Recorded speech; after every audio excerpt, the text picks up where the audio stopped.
Hello again, and welcome back to week 2 of our Season of Creation 2024 study, where we're looking at creation in the New Testament, and this is a preparation for the second Zoom study, which will be held at 7:30 p.m. on Wednesday, the 11th of September on Zoom. Now, last week we tackled a really big topic with our theme of light, but this week, well, the big topics keep coming because our theme this week is Sabbath. And our Genesis reading comes this time from chapter 2 of Genesis. It's the first 3 verses. Genesis chapter 2, verses 1 to 3, the story of the seventh day. Thus the heavens and the earth were completed in all their vast array. And by the seventh day God had finished the work that he had been doing. So on that day he rested from all his work. Then God blessed the seventh day and sanctified it, because on that day he rested from all the work of creation that he had accomplished. Now, we will talk more about this in the study itself, but just a quick note on that word rested, used twice in the text. The underlying Hebrew word is Shabbat, or we would say Sabbath.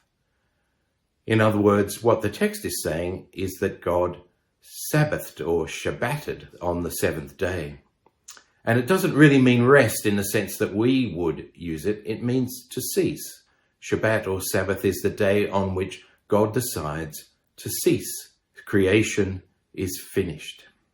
And of course, the Sabbath day is the seventh day of the week, or sunset to sunset, around 6 p.m. Friday evening to 6 p.m. Saturday evening in the ancient Hebrew way of measuring days. Now, I haven't included it in our 2 comparison texts, but you might want to refresh your memory by reviewing the institution of the Sabbath in the Mosaic law handed down on Mount Sinai as part of the 10 words or 10 commandments. And you can find this in Exodus 28 to 11 and Deuteronomy 5, 12 to 15. They're both the institution in the 10 commandments of the Sabbath day. And they're different. They give different reasons for observing the Sabbath. And if you're really keen, there's a little codicil to both of them at Exodus 35, verses 1 to 3. But going on now to the New Testament, the comparative text that we're going to use in the New Testament is a comparison with Matthew, chapter 12, verses 1 to 8.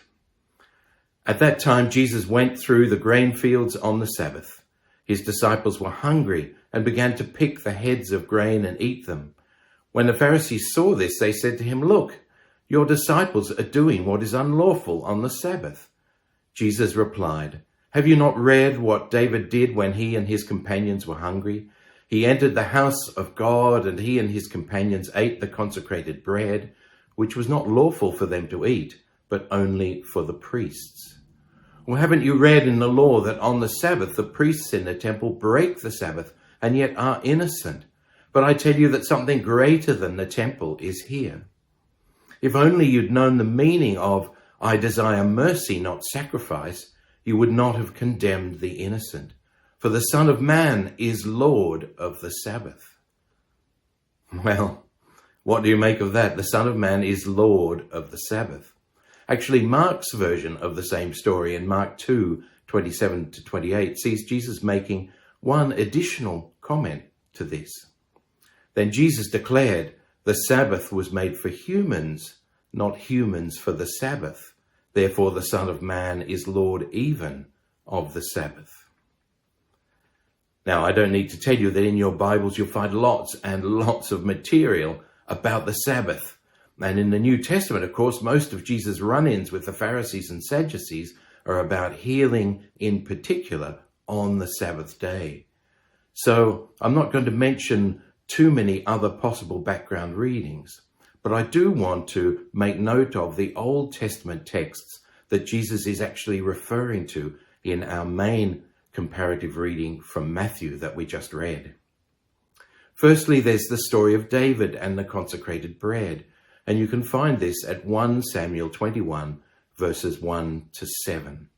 That's the story of how David eats and takes the consecrated bread for the use of his troops.